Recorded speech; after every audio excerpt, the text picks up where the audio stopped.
Hi, my name is Maninder Singh Mangat and you're watching MSM. Today, we're gonna take a look at Canada's real estate market. In this video, I'll show you the prices of houses in different cities and different provinces in Canada. But before getting to that, I want to explain a little bit about the factors that determine the prices in real estate market. There are tons of factors that play a crucial role in deciding the worth of houses in Canada or in any other country for sake. And we're going to take a look at a few of those factors. So the first one, and I would say the big one, is location. The location of the property is the single most important factor that affects how much a property is worth. Is it close to city center or is it right on beach? Is it close to public transport, shops, schools, hospitals, restaurants, your workplace? People generally want to live close to where they work and where they enjoy their free time. So properties in these areas will be more expensive. Second factor is supply and demand. If demand exceeds supply in any given market, for example, if more people want to buy a house and there are less number of houses in the market, then property prices will increase. Canada attracts many immigrants from all over the world. So we can say that the houses are always in demand as many immigrants move every single year to Canada. The next major factor is mortgage rates, or the interest rate on mortgage. A conventional saying is that rising interest rates make buying or selling a home more difficult, and decreasing interest rates make buying and selling homes easier. And right now, the interest rates on mortgages are on the lower end. And then there are also new rules by government where you have to only pay 5% down payment for a house. And it also depends if more people are eligible for the mortgage approval. Because if more people gets approval for their mortgages on the houses, then for a single house there will be more competitor. And then if you put an offer, there are chances that someone is putting a better offer than you. And if we talk about the employment rate in Canada, there are many jobs.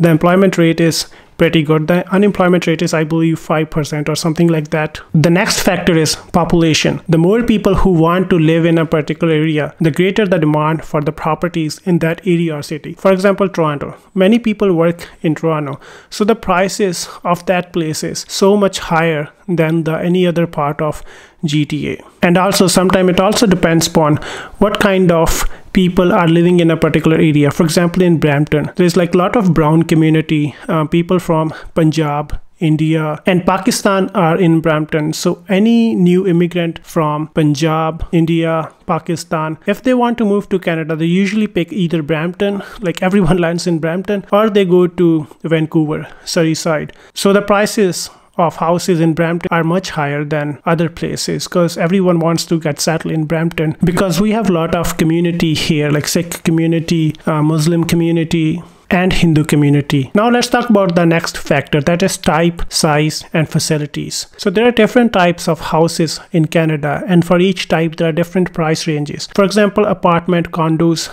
less price, than townhouse, more than condos, then houses, freehold townhouses, semi-detached house, fully detached house, bungalows. So these are the different types of houses in Canada. So if you want to watch a video where I explained all these different types of houses in Canada, just check the description. There will be a link for that video, and also check the top comment. You can find the same link right there. So I highly recommend that you watch that video after watching this video where I explain all different kinds of houses in Canada. So let's back to this video. The features and overall size of the property will also influence its worth. A 4-bedroom house is likely to fetch more money than a 2-bedroom house in the same area, while features such as extra bathrooms, garages, swimming pools, outdoor entertaining areas can also have an impact on property value. The next factor is aesthetics and renovation potential. I mean, sometimes we look at a house and we love that house because the aesthetics are so good, and sometimes we want to do some custom things. So renovation potential also affects the prices of houses in Canada or any other country. First impressions are very important in real estate. So the way a house looks from outside and inside can increase or decrease the price of house by tens of thousands of dollars from its original market value. The potential to add an extra bedroom or extra story or like increase the floor space, a swimming pool, etc., right? Sometimes buyers buy old damaged houses in lower prices they renovate them and they sell those houses on very higher prices later in the market. The next factor that may affect house prices in any country is the economy of that country and the investment potential in that particular house in that area. So economy can also have an impact on real estate market. If economy is strong, means more employment, leading to rising property values. In terms of investment potential, if buyer can rent out their properties at higher prices than their monthly mortgage installments for that same house, well, that plays an important role in defining the prices of property in that particular area. Now let's go back a little and take a look at the history of house prices of Canada. That will give you the fair idea about the real estate market in Canada. House prices in Canada have continued to rise, while prices in many other countries have either changed little or fallen. Canada's highest house prices are found on West Coast in Vancouver, British Columbia, where the country's mildest weather is found. That is followed by Toronto, Ontario. Severe winter weather and remoteness from major markets usually results in low house prices. For example, property prices are low in Manitoba and Prince Edward Island. In 2007, prices of houses in Alberta rose above prices in Ontario for the very first time, and prices of houses in Calgary also rose above those in Toronto. By 2011, the situation had reversed, and once again, Toronto and Ontario homes cost more than in Calgary and Alberta. There are only two provinces where house prices continue to rise above the national average house prices, and that are British Columbia and Ontario, specifically Vancouver and Toronto cities inside those provinces. Now, at this point of video, it is fair to say that you have a little bit idea about the history of real estate market in Canada and what are the factors that determine the house prices in Canada. So now let's talk about the numbers. So I have found this chart somewhere on a website and it represents quite good numbers and I think it's pretty accurate. So let's go through this table. So look at the very first column, that is market. These are the different cities in Canada, followed by the province in the second column, and in the third column, that is Q4 2018 aggregate home prices. Q4 means October, November, December, and then Q4 2019, and that is the forecast, that what is the future predictions.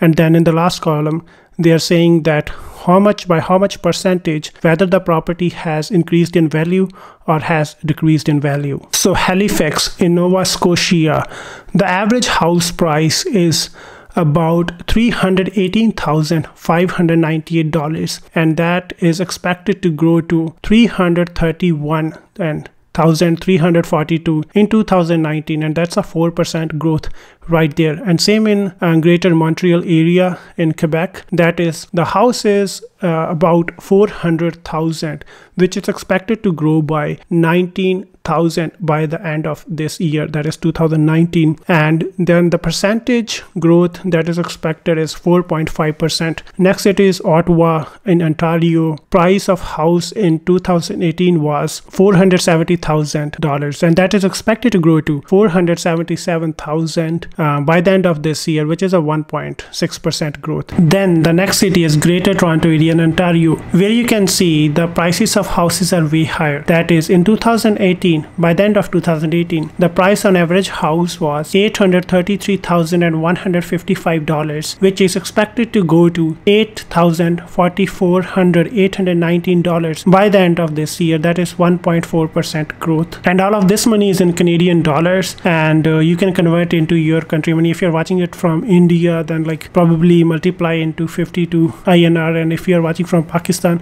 just convert the currency. It depends upon wherever you are living. Move to the next city, Winnipeg, Manitoba. Around $300,000 you can buy a house. Then Regina, Saskatchewan, $326,114 by the end of 2018. That was the price. Then in Calgary in Alberta, $476,000 Canadian dollars. That Edmonton, $378,000, and then Greater Vancouver. And Vancouver, as you can see, the price is the highest, $1,259,396 Canadian dollars, and that was in 2018. But in 2019, the real estate market in Great Vancouver is a little bit shaking, and the prices are reducing. As you can see, the expected forecast growth, or you can see the decrease or increases It's like minus 5.5% decrease in the price of houses in Vancouver this time. Now let's go to the next slide, and you can see on the top row, you can see 2-story houses, then bungalows, condominiums. Again, you have to watch that video, types of houses, to get the